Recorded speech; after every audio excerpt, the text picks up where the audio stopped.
একজন বাবাকে তার ছেলে জিজ্ঞেস করল, বাবা, সফল জীবন কাকে বলে? বাবা বললেন, সেটা পরে বলছি, এখন আমার সাথে চলো, আজ আমরা একসাথে ঘুড়ি ওড়াব। অতঃপর তারা বেরিয়ে পড়ল এবং খোলা মাঠে গিয়ে বাবা ঘুড়ি ওড়ানো শুরু করল। আর ছেলেটি মনোযোগ সহকারে দেখতে লাগল। আকাশে ঘুড়িটি বেশ উপরে ওঠার পর বাবা বলল, এই দেখো, ঘুড়িটা অত উঁচুতেও কেমন বাতাসে ভেসে আছে।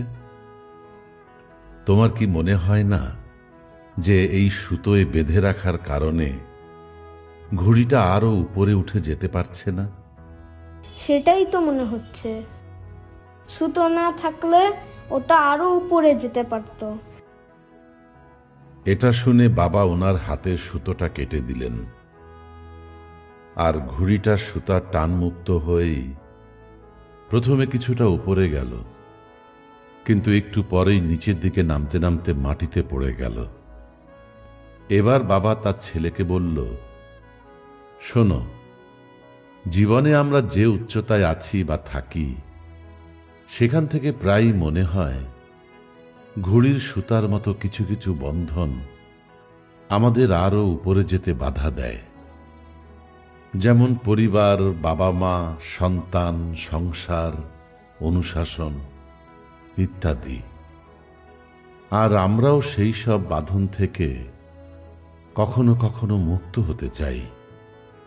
বাস্তবে ওই বন্ধনগুলোই আমাদের উঁচুতে টিকিয়ে রাখে, স্থির রাখে, নিচে পড়ে যেতে দেয় না।